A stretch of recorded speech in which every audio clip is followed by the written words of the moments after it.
रवींद्र एक साधारण सा आदमी था जो एक छोटे से गांव में रहता था।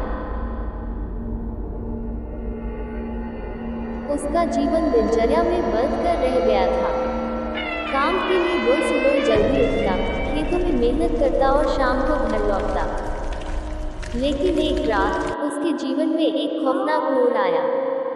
रविंद्र ने सुना था कि गांव के पास एक पुरानी हवेली है जो हमेशा से ही डरावनी कहानियों का हिस्सा रही है। वहां लोग कभी नहीं जाते थे क्योंकि कहते थे कि वहां अजीब अजीब घटनाएं होती थी। लेकिन रविंद्र की जिज्ञासा उसे खींच लाई। एक रात जब चांद पूरी तरह से चमक रहा था, उसने तय किया कि वह हवेली का पता लगाएगा। हवेली पहुंचने पर रविंद्र ने देखा कि वहां सब कुछ उजाड़ और धूल में लिपटा हुआ था। वह धीरे धीरे अंदर गया।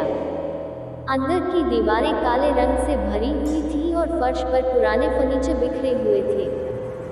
हवेली में एक अजीब सी खामोशी थी। अचानक उसे एक आवाज सुनाई दी। वह बहुत ही हल्की लेकिन डरावनी थी। आओ, मेरी दावत में शामिल हो। रविंद्र ने सोचा कि यह बस उसकी कल्पना है, लेकिन जैसे जैसे वह आगे बढ़ा, आवाज और भी स्पष्ट होती गई। वह एक बड़े कमरे में पहुंचा जहां एक लंबा टेबल रखा था। टेबल पर बहुत सारे व्यंजन सजे हुए थे, जैसे कि एक भव्य भोज तैयार किया गया हो। लेकिन वहां कोई नहीं था। रविंद्र की नजरें टेबल पर रखे भोजन पर ठहर गईं। उसने सोचा कि अगर यह सच में कोई भूतिया दावत है तो उसे जरूर खाना चाहिए। उसकी भूख ने उसे मजबूर किया। उसने पहले एक प्लेट में कुछ खाने की चीजें ली और खा लिया। पहले तो सब कुछ ठीक था, लेकिन जैसे जैसे उसने अधिक खाया, उसे एक अजीब सी महसूस होने लगी। खाने के कुछ ही क्षणों बाद उसे महसूस हुआ कि उसके चारों ओर अंधेरा घना हो गया है। उसने देखा कि टेबल के आसपास काले धुंधले साए उभरने लगे हैं। ये साए धीरे धीरे आकार लेने लगे और वह समझ गया कि ये आत्माएं हैं जो दावत का इंतजार कर रही थी। डर के मारे उसके होश उड़ गए। तुमने हमारी दावत में शामिल होने का चुनाव किया, एक साया बोला। अब तुम हमारे साथ हमेशा के लिए रहोगे। रविंद्र ने भागने की कोशिश की, लेकिन उसके पैर मानो जमीन में धंस गए थे। वह हर दिशा में देखता रहा, लेकिन वह किसी भी दरवाजे को नहीं खोल सका। सायों की हंसी उसके कानों में गूंज रही थी। एक साया आगे बढ़ा और रविंद्र के चेहरे के करीब आया। तुम्हारे जैसे और भी लोग आए हैं, लेकिन कोई भी वापस नहीं जा सका। यहाँ दावत केवल आत्माओं के लिए है। जो भी यहाँ आता है उसे हमारी दावत का हिस्सा बनना होगा।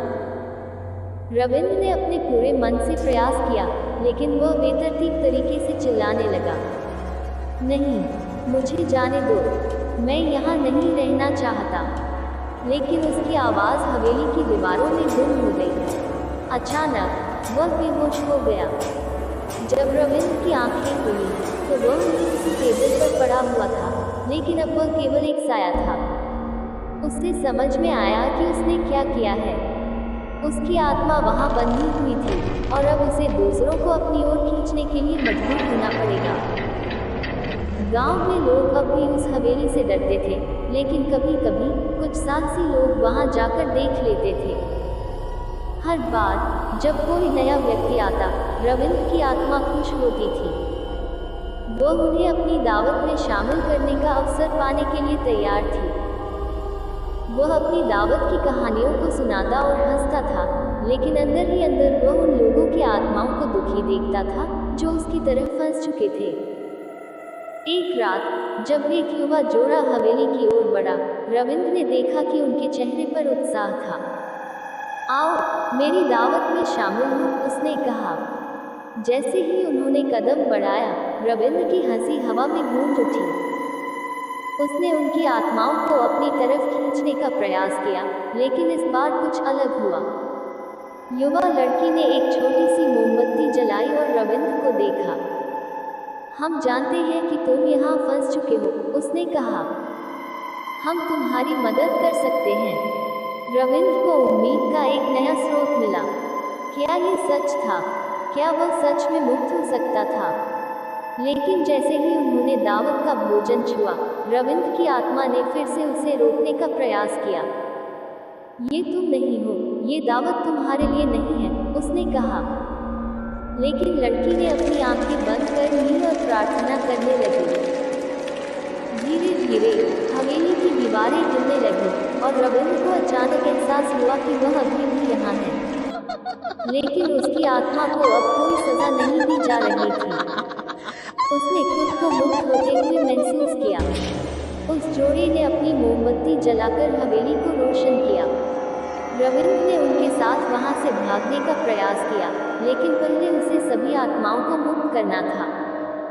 हम सब यहाँ से जाना चाहते हैं, उसने कहा। हमें इस दावत से मुक्ति चाहिए।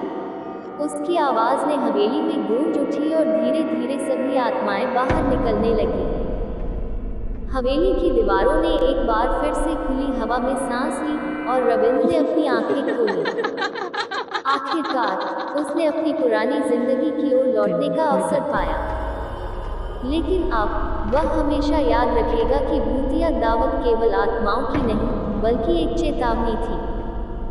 उसने तय किया कि वह कभी भी किसी को उस हवेली की ओर नहीं जाने देगा, ताकि कोई और उसके जैसा फंस न सके। रविंद्र का जीवन फिर से सामान्य हो गया, लेकिन उस रात के बाद वह कभी भी अकेले नहीं रहा। उस हवेली की यादें हमेशा उसके साथ थीं और वह जानता था कि भूतिया दावत कभी खत्म नहीं हुई। इस तरह रविंद्र ने अपने अनुभव से सीखा कि कभी-कभी जिज्ञासा हमें अंधेरे में खींच सकती है और हमें उन कहानियों को सुनने की आवश्यकता होती है जो हमारी सुरक्षा के लिए होती हैं।